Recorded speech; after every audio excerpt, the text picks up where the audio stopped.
দীর্ঘদিন মেরামত না করায় চলাচলের অনুপযোগী হয়ে পড়েছে পাবনা পৌর এলাকার অধিকাংশ সড়ক। জনদুর্ভোগ চরমে। শহরের বাজিতপুর সড়ক থেকে আমাদেরকে বিস্তারিত জানাতে যুক্ত হচ্ছেন সহকর্মী রিজভি জয়। জয়, কি অবস্থা? আমরা তো বলছি জনদুর্ভোগ চরমে পৌঁছেছে, সেখানকার মানুষজনের সাথে কথা বলেছেন কিনা বা কর্তৃপক্ষ এই বিষয়গুলো কিভাবে দেখছেন একটু জানাবেন। ধন্যবাদ কবিতা। পাবনায় কিন্তু একটা বিষয় জানিয়ে রাখা দরকার, এবছর টানা বর্ষণ হয়েছে এবং রেকর্ড পরিমাণ বৃষ্টি হয়েছে গত 10 বছরের মধ্যে। তো এই বৃষ্টির কারণে কিন্তু পাবনার অধিকাংশ সড়কই ব্যাপকভাবে ক্ষতিগ্রস্ত হয়েছে।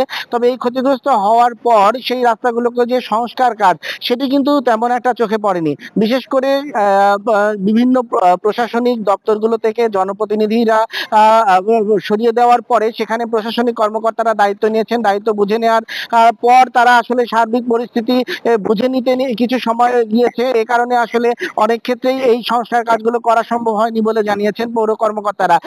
আমরা ঘুরে দেখেছি পাবনার যে বাজিতপুর সড়ক আমার পেছনে যেটি দেখতে পাচ্ছেন, এই সড়কটি কিন্তু একেবারেই বাজে অবস্থা এবং বিভিন্ন জায়গায় বড় বড় গর্তের সৃষ্টি হয়েছে এবং সেগুলো কোনো রকমের মাটি ফেলে ইট ফেলে চলাচলের উপযোগী করার চেষ্টা হচ্ছে, কিন্তু টিকছে না। শুধু এই সড়কটি নয়, পাবনার সদর হাসপাতাল সড়ক এবং শালগাড়িয়া এলাকার বিভিন্ন ছোট বড় সড়ক, যেগুলো প্রধান সড়ক ছাড়াও অলিগলির রাস্তাগুলো কিন্তু একেবারেই বিপর্যস্ত অবস্থা। এতে মানুষের চরম দুর্ভোগ সৃষ্টি হচ্ছে। শুধুমাত্র পৌর এলাকার এই রাস্তাগুলোই নয়, যেই প্রধান প্রধান যে সড়কগুলো রয়েছে, বিশেষ করে টেবুনিয়া থেকে হান্দিয়াল পর্যন্ত, যেটি আঞ্চলিক মহাসড়ক ঢাকার সাথে যোগাযোগের একটি, সেই রাস্তারও কিন্তু একেবারে বাজে অবস্থা।